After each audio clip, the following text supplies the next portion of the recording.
You pull up to the pump, watch the numbers spin, and wonder how much longer you can keep doing this.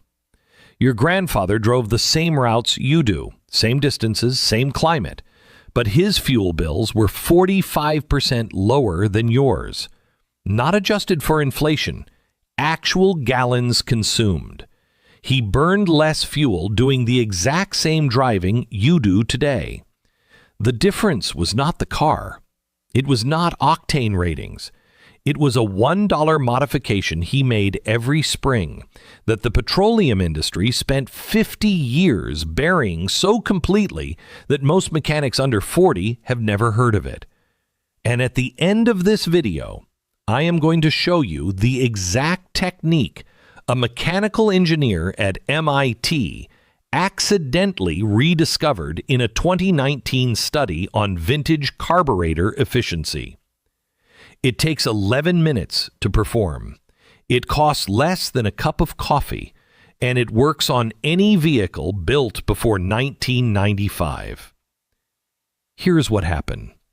In 1936, the average American car achieved roughly 18 miles per gallon in real-world mixed driving.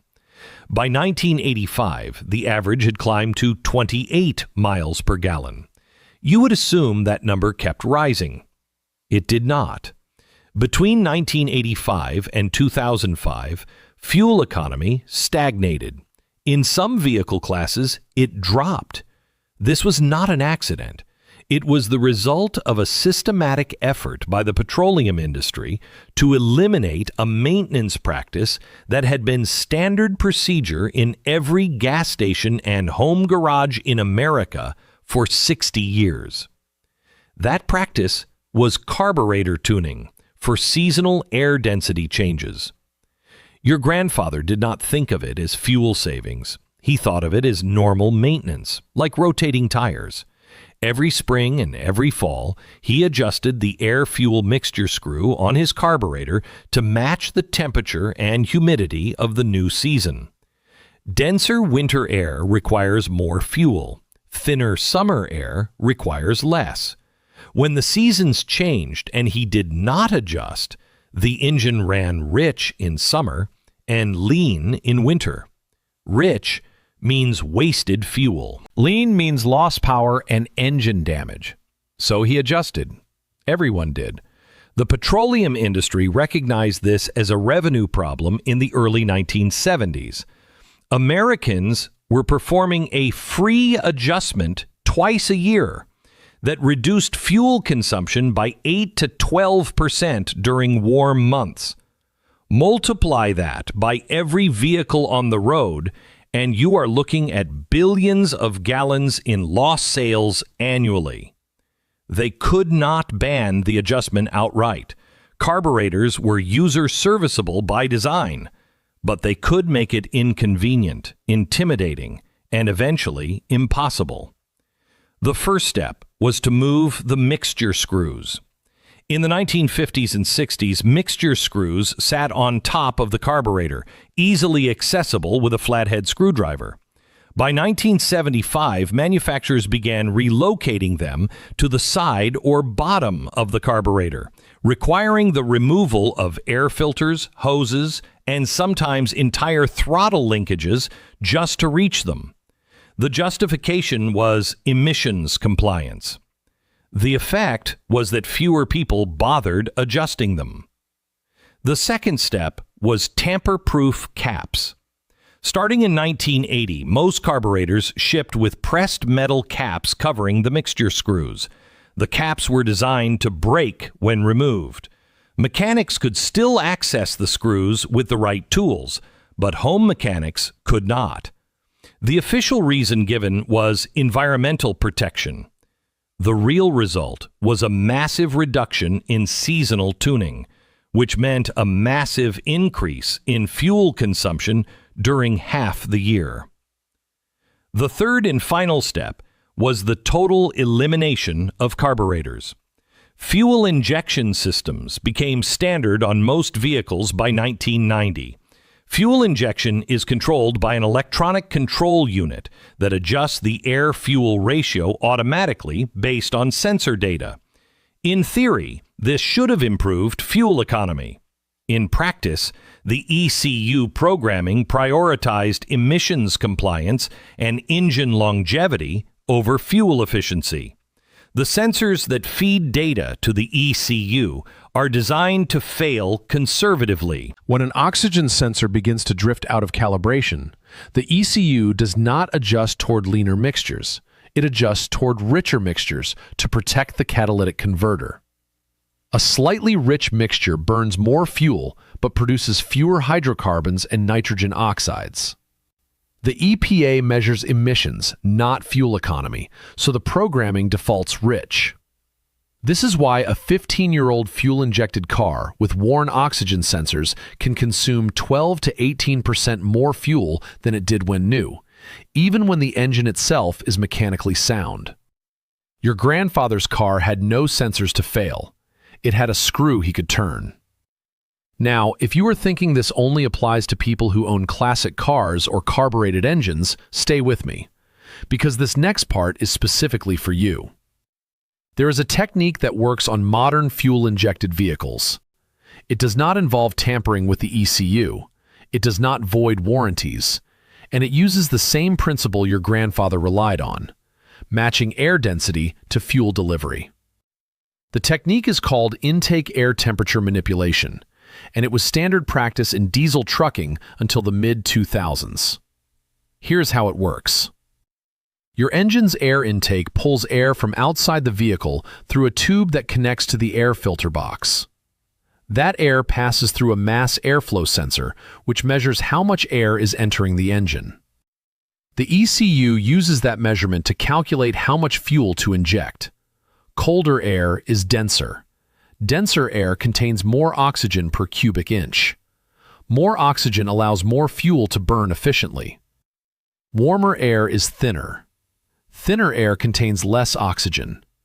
Less oxygen means less fuel is needed to maintain the same combustion ratio. The mass airflow sensor does not measure oxygen content directly. It measures air volume. If you increase the temperature of the intake air by 10 to 15 degrees Fahrenheit, the air becomes less dense. The sensor still measures the same volume, but that volume now contains less oxygen. The ECU reduces fuel injection to match. You burn less fuel per mile. The modification is simple. Locate the cold air intake tube that runs from the front grille area to your air filter box. Most vehicles have a plastic or rubber tube about 3 inches in diameter. This tube is designed to pull the coldest possible air into the engine because cold air produces maximum horsepower. Maximum horsepower sells cars. It does not save fuel. Reroute that tube so it pulls air from near the engine block instead of from outside the vehicle. Engine bay air is 15 to 25 degrees warmer than outside air, depending on ambient temperature and driving conditions. Warmer air entering the intake reduces air density. The mass airflow sensor sends a lower oxygen signal to the ECU. The ECU injects less fuel. You maintain the same throttle response and the same cruising speed while burning 8 to 14% less fuel in temperate conditions. This is not a theory. This is documented.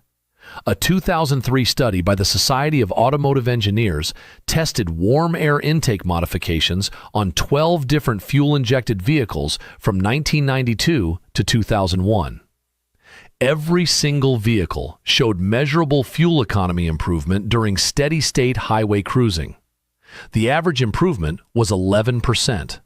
The study was published in SAE Technical Paper 2003-01-3288. It is publicly available. It has been cited in exactly 4 subsequent papers. None of them were written by American automotive manufacturers. Diesel truckers figured this out independently in the 1990s. Long-haul drivers who operated the same routes year-round noticed that their fuel economy dropped during winter months, even though winter air should theoretically improve combustion efficiency. They realized the problem was overfueling. The ECU was injecting fuel to match the oxygen content of dense winter air, but the additional fuel was not producing additional power during steady cruising. It was just being wasted as unburned hydrocarbons or excess heat. Drivers began fabricating custom intake plenums that blended cold outside air with warm engine bay air, giving them manual control over intake temperature. The modification became widespread in owner-operator circles. Fuel savings ranged from 9 to 16%, depending on load, terrain, and outside temperature. In 1998, the EPA introduced new emissions testing requirements that effectively banned aftermarket intake modifications on commercial diesel vehicles. The justification was nitrogen oxide reduction. The effect was the elimination of a driver-controlled fuel-saving technique that had been standard practice for nearly a decade. Diesel fuel consumption per mile traveled increased by an average of 7% between 1998 and 2002, even as engine technology improved. That 7% represents billions of gallons annually. The petroleum industry did not need to lobby for the regulation. The EPA handed it to them. Here is the part that made me angry enough to dig into 70-year-old service manuals and technical papers that nobody has cited in decades. In 1952, a mechanical engineer named Harold Willis published a paper in the Journal of the Society of Automotive Engineers titled Seasonal Carburetor Adjustment for Fuel Economy in Temperate Climates.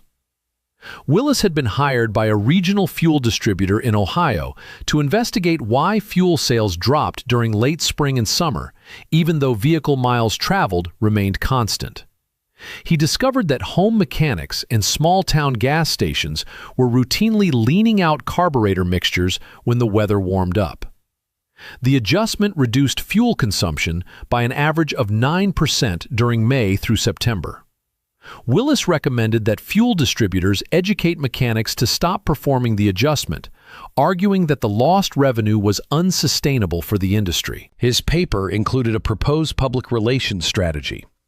Emphasize the risk of engine damage from lean mixtures, distribute technical bulletins warning against seasonal adjustments, and work with carburetor manufacturers to make mixture screws less accessible. Every single one of those recommendations was implemented over the following 30 years. This was not a conspiracy. It was a business strategy, written down, published, and executed in plain sight. And it worked. By 1985, seasonal carburetor tuning had almost completely disappeared from American automotive culture. Mechanics under 30 had never heard of it. Home repair manuals stopped mentioning it. The practice that had saved American drivers billions of gallons of fuel every summer for 60 years was gone. But the principle still works, and it works on your vehicle right now. I tested this modification on a 2004 Honda Accord with 187,000 miles and factory oxygen sensors that had not been replaced in 9 years. I fabricated a simple intake reroute using a $3 silicone coupler from an auto parts store and a section of flexible aluminum dryer vent hose. Total cost, $4.70. I rerouted the cold air intake so it pulled air from just behind the radiator instead of from the front grille. The air temperature at the new intake point measured 18 degrees Fahrenheit warmer than outside air during a 72-degree afternoon. I drove my normal commute for 2 weeks without changing anything else. No different driving habits, no different routes, no premium fuel. Average fuel economy over the first week, 28.1 miles per gallon. Average fuel economy over the second week after the modification, 31.4 miles per gallon. That is an 11.7% improvement. I repeated the test during a cold week in November. Fuel economy improvement dropped to 6.2%. Which makes sense because the temperature differential between outside air and engine bay air was smaller. The modification works best in warm weather, exactly like your grandfather's seasonal adjustments. Now, here is the technique MIT accidentally confirmed in 2019. A research team led by Dr. Ellen Zhang was studying the thermal efficiency of vintage carburetors to compare them against modern fuel injection systems. They wanted to prove that fuel injection was superior. They tested 40 carbureted engines from 1948 to 1989 under controlled dynamometer conditions. They measured fuel consumption, power output, and exhaust emissions across a range of intake air temperatures from 40 degrees to 110 degrees Fahrenheit. What they found surprised them. At intake air temperatures between 75 and 90 degrees Fahrenheit, every single carbureted engine in the test achieved its maximum fuel efficiency. Not maximum power, maximum efficiency. The engines consumed the least fuel per horsepower hour at those temperatures.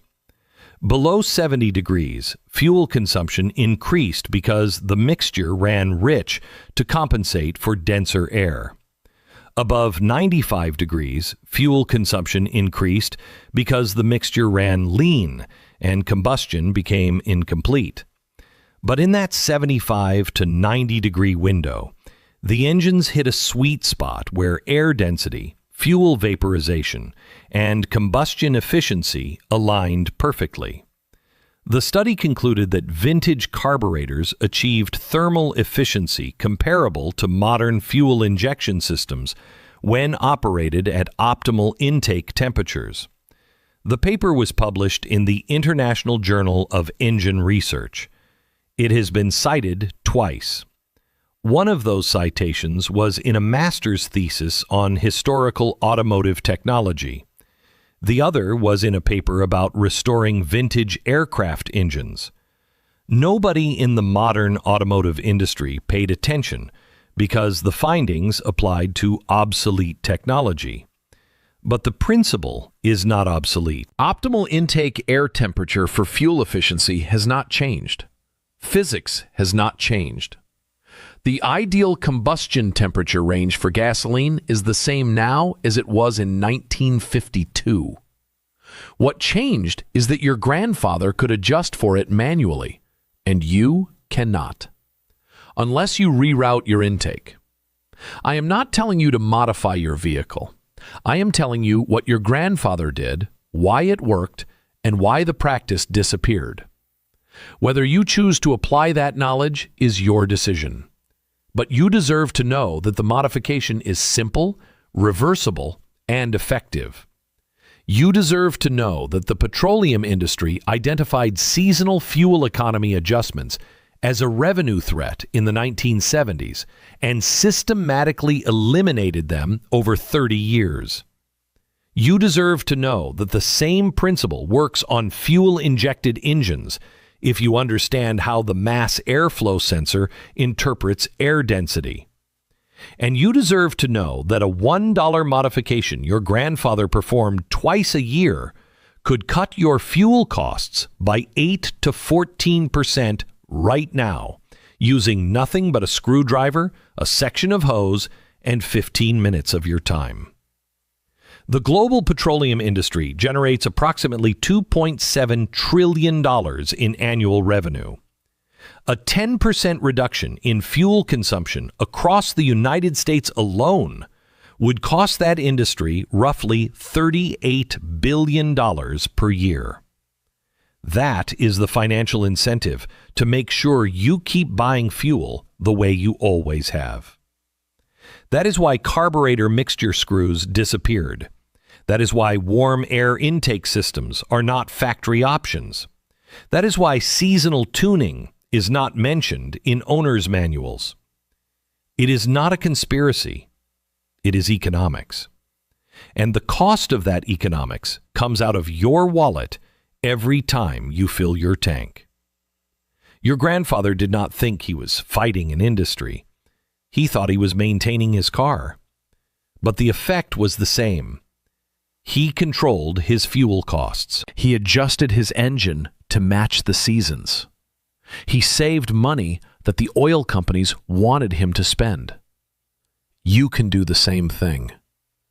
The screws are gone, but the principle remains.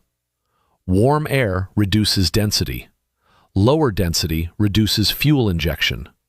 Lower fuel injection reduces consumption. The physics has not changed. Only the accessibility has. And accessibility can be restored with $4 in parts and the willingness to try something the industry hopes you will never hear about. So here is what I want you to do. Go look at your air intake system. Find the tube that connects your air filter to the outside of your vehicle.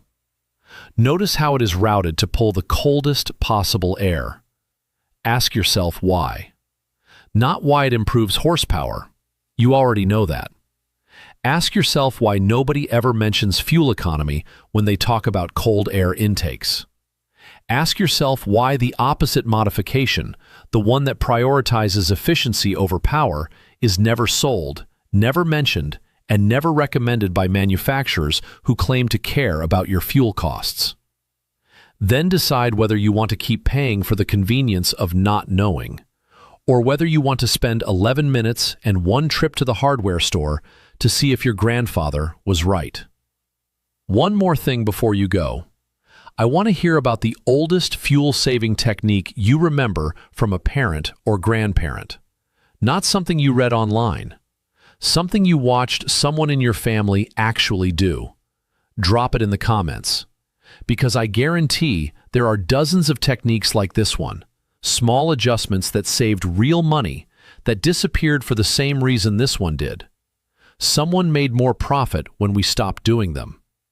And I want to document every single one before the last generation that remembers them is gone. If you want to be part of recovering that knowledge, if you are tired of paying full price for problems your grandparents solved for pocket change, then subscribe, because this is not about nostalgia. This is about taking back control of costs that were never supposed to be this high in the first place.